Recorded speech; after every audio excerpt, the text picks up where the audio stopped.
ژمارەیەک لە خاوەن کێڵگا پەلەوەریەکانن و هاتوونەتە نووسینگەی سلێمانی پەرلەمانی کوردستان بە مەبەستی گەیاندنی ئەو کێشە و گرفتانەی کە هەیانە.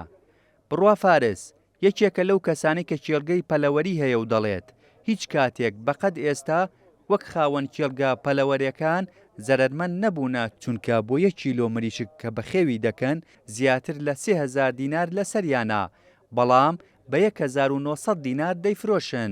وەکو خاوەن کێڵگە پەلەوەریەکان پێمان خۆش نییە کیلۆی مریشک 4000 بێت بە ئەمە هەموو کەس بزانێ حەزەکەین 2000 بێت، بەڵام شتەکان لەسەر ئێمە گران نەبێت. لەم کاتەیە 1 تەن عەلەف ملیۆنێک دینار لەسەر ئێمەکەوێت، 3250 دینار لەسەر 1 کیلۆ مریشک لەسەر خاوەن کێڵگە پەلەوەریەکانەکەوێت، ئەیرێ بە 1900 دینار. یعنی لەر کیلۆیەکان نزیکی 1350 دینار زەرە بۆ هەموو کیلۆیەک مریشک. من دوای ئەم وەجبە بۆ نمونە ئەگەر ئەوە بێ ڕێکدایەخەم ئەچمۆ لە ماڵە بۆ خۆم لێی دابنیشم لەوە باشترە کە ئاوا تووشی زەرەر و زیان بوون. سەرۆکی کۆمەڵەی کێڵگا پەلەوەریەکانیش دەڵێت بەهۆی ئەو کێشە و گرفتانەی ڕوبەڕووی خاوەن کێڵگا پەلەوەریەکان بۆتەوە چەندین کەسیان مایە پووچ بوون.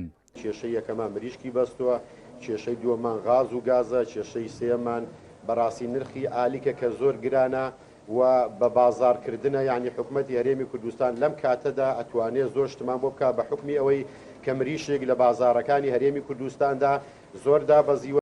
خاوەن پرۆژە هەیە، خانووی خۆی فرۆشتووە، سیارەی خۆی فرۆشتووە، هەوڵەیە دەواژینەکەی با بەیزار، هەوڵەیە شتی تر بفرۆشێ. ئەندامێکی پەرلەمانی کوردستانیش دەڵێت کار لەسەر داواکاری خاوەن کێڵگا پەلەوەریەکان دەکەن و ئاڕاستەی حکوومەتی هەرێمی کوردستانی دەکەن بۆ چارەسەرکردنی کێشەکانیان. دەمانەوێت وەکو پەرلەمانتاران دەمانەوێت هاوسەنجی ڕابکرین لە بینی جەماوەری بە شەرەفی خەڵکی کوردستان و هەروەها لە ساحبی کێڵگە پەلەوەریەکانیش کە تووشی زەرەر و ئەزمەی گەورە نەبن. یاداشتەکە بەرز دەکەینەوە بۆ سەرۆکایەتی پەرلەمانی کوردستانی سەرۆکایەتی پەرلەمانی کوردستان و هەروەها بەو ئومێدەین کە حکوومەتی هەرێمی کوردستان لە ڕێگای پەرلەمانی کوردستانەوە چارەسەرێکی پێویست یعنی بدۆزرێتەوە. جێگیری بەڕێوەبەری کشتوکاڵی سلێمانیش دەڵێت لەسەر ئاستی پارێزگاکان لیژنە پێک دەهێنرێت بۆ دابەزینی عەلەفی کێڵگا پەلەوەریەکان.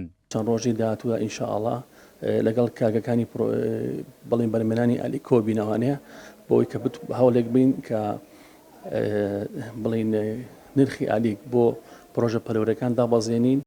بۆ پاڵپشتی خاوەن کێڵگا پەلەوەریەکان لە ڕابردوودا وەزارەتی کشتوکاڵی حکوومەتی هەرێمی کوردستان پارەی کارەبای بۆ کەمکردنەوە هاوکات باجی گومرگیشی لەسەر ئەو پێداویستیانەش لابرد کە بۆ کێڵگا پەلەوەریەکان هاوردە دەکرێت. لە ئێستاشدا خاوەن ئەو کێڵگانە داوا دەکەن کە پاڵپشتی زیاتر بکرێن بۆ ئەوەی بەرهەمهێنانی مریشک لە ناوخۆدا زیاتر بکرێت. هێمن کەمال، کورتسات نیوز، سلەیمانی.